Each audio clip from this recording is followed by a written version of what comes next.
Congressman Brad Sherman of California says time's up for the Trump administration. Just hours ago, the California Democrat introduced articles of impeachment against President Trump in the House.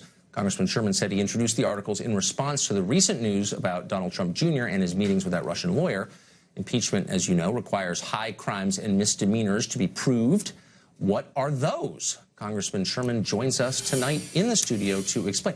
That was so fast. I mean, he's only been in office 7 months, and now he's going to be... I didn't file these in response to the emails. They further bolster it. But I had circulated these articles of impeachment a month ago, said I was going to consult with experts, did that for about 3 weeks, and Congress went on break. This is our first day back. Well, a month ago you're doing this. Well, then that's the shortest administration on record. It didn't. No, Harrison. But Harrison. No, but I mean to be removed by Congress. So what are the high crimes that you believe the president should be convicted of? Obstruction of justice is defined by 1512b3 of the criminal law of the United States in two respects. Most simply, he threatened Comey in order to get Comey to curtail the investigation of Flynn. That's obstruction of justice, and it lines up perfectly with the code section and with the cases that have defined it.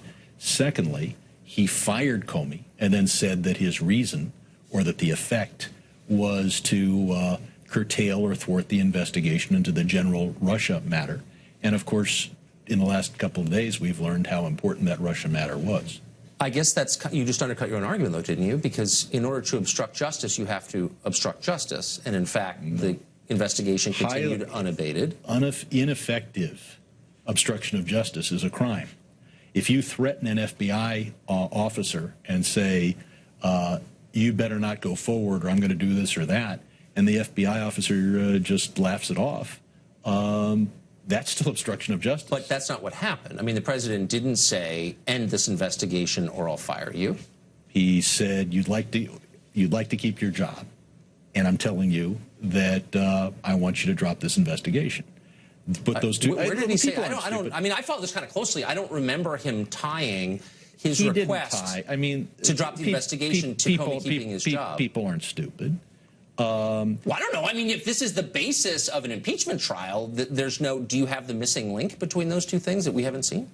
Well, he knew that Comey wanted to keep his job. Comey knew that he could be fired at any time. Right. And he told Comey to drop the investigation or to curtail it or to slow walk it. Right. But he didn't actually say what you said he said. I mean, that's not Well, I put together, yes, he did say that, but he said it at two different times. I put together what he said on one occasion with what else. Even if he So it's sort of a pastiche. He didn't even need to have the first conversation. When in order to protect a friend, protect himself, he instructs the FBI director to drop or curtail an investigation of a close associate like Michael Flynn. That is obstruction of justice. Okay. I mean, look, we've been through this a million times on this show, and I know your point on this, and I respectfully disagree. But I guess the larger question is, why are you doing this? Of course, he's not going to be impeached in this congressional term, knowing what we know now. So what would be the point of doing this? Well, it can have either of two effects. The hope is that it triggers an investigation, an intervention in the White House. And this is a faint hope, that his staff is finally able to say, now it's real articles. And for that and for so many other reasons, Mr. President, you've got to stop announcing reversals in foreign policy at 4 in the morning in 140 characters. You've got to stop making foreign policy in complete ignorance of the facts. Wait, so you're impeaching him so he'll stop tweeting? My hope is that we end incompetent, impulsive government. If that happens... Is this really... No, but come on. I mean, look, I'm against incompetent, impulsive government by anyone. Right. But I mean, you're a savvy, long-serving member of Congress. If that was really your concern, why not try and help?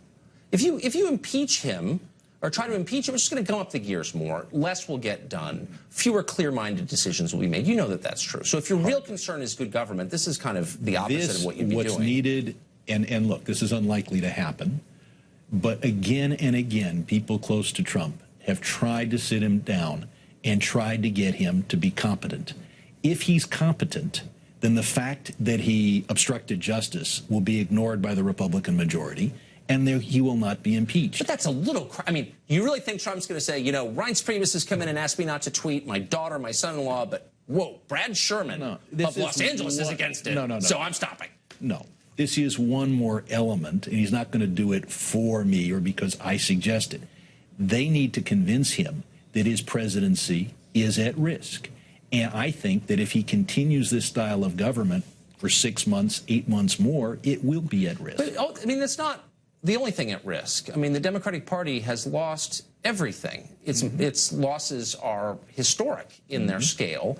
And this stuff, focusing on Trump the man, on his tweeting, on his character, you know, you may or may not have a case, but it hasn't worked for you. It's not speaking to the actual needs of voters, and that's demonstrable in election results. I want to come on your show and talk about how terrible Trump care is and how we have to preserve Obamacare, but you didn't invite me on the show to talk about that. Actually, I think that's a really... But that's not what Democrats are spending their time doing. That's what I spend my time doing. I just don't get on your show, so it doesn't count. I snuck on your show to talk about how it's my fault that you're trying to impeach the President of the United States because I haven't asked you to come on and talk about health care? No.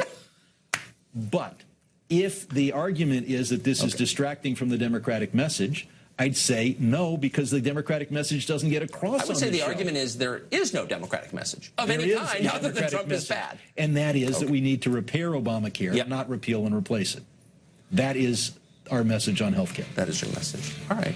We'll see. You did come on to talk about it. I still don't know what that means, but it's great to see you. Good to see you. Anyway.